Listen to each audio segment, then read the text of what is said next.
Fewer than 1 in 10 Americans favor the slaughter of horses for human consumption, and yet each month thousands of wild and domestic horses are sent across the border to be cut up for food.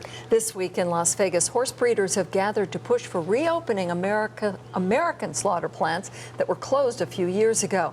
Proponents say a resumption of slaughter is in the best interests of the horses themselves. George Knapp, the I-Team, is here with reaction to the Horse Summit and its call for a slaughterhouse for horses. Yeah, so the best way to help horses is to eat more of them.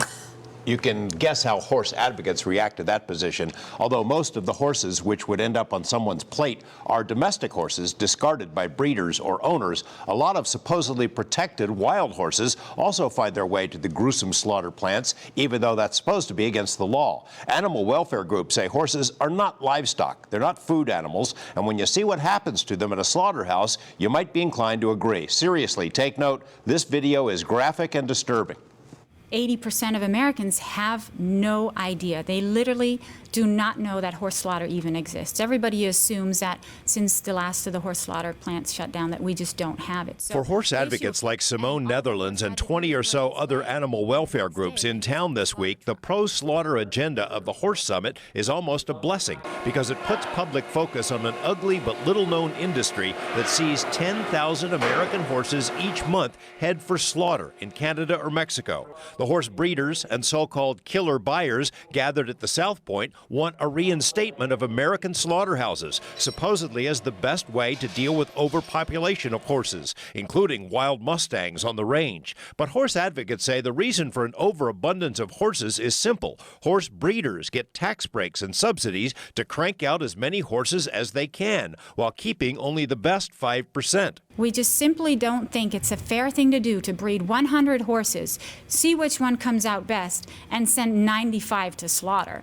And they think that that's a reasonable thing to do. They think that's what you do with cows, and we say that's just not what you do with horses. The horse groups say the idea that unwanted horses are languishing or being wasted is ridiculous. Thousands of horses every month are sold at auctions, most going to killer buyers who then cram them into trailers and haul them to Canada or Mexico. Just as many horses are being slaughtered now as before. Most of the horses are former pets, ex-race horses, or discarded stock from breeders. Their treatment after auction is horrendous.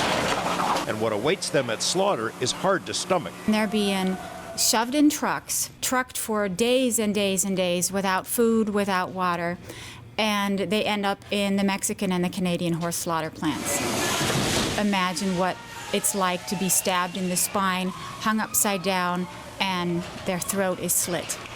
This process can literally take up to half an hour where these horses are completely conscious. Horse Summit organizers say they want to build a slaughter plant that's humane. Netherlands and others say there is no such thing. Horses respond differently than cattle. Their flight response is more acute, which is why using a bolt to the head often ends up hitting them in the eyes or mouths. In a nutshell, they resist. But even if it could be made humane, the advocates say, Americans don't view horses as mere livestock. They're pets, companions, members of the family, not steaks or burgers or dog food. If the industry wants to cut back on unwanted horses, the solution is simple. It would take breeders perhaps a reduction of 5% in their breeding policies to get back to a sustainable amount of horses in America that all can have good homes.